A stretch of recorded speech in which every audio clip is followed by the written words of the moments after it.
গণহত্যাকারী অপরাধীদের দ্রুত বিচারের আওতায় না আনলে অন্তর্বর্তী সরকারের ভূমিকা প্রশ্নবিদ্ধ হবে বলে দাবি করেছেন বিএনপির সিনিয়র যুগ্ম মহাসচিব রুহুল কবির রিজভী।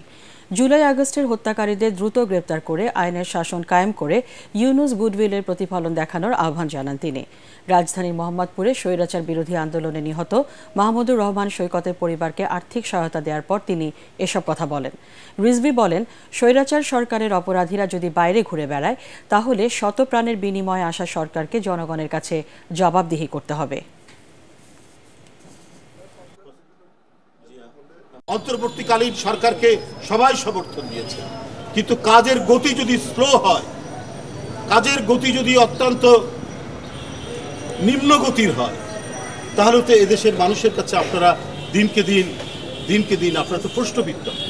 জুলাই যে নারকীয় গণহত্যা হয়েছে, সেই অপরাধীদেরকে গ্রেপ্তার এবং বিচারের নিশ্চয়তা দান না করলে অন্তর্বর্তীকালীন সরকারের তাদের যে বিপ্লবী ভূমিকা সেটা মানুষের কাছে ম্লান হয়ে যাবে।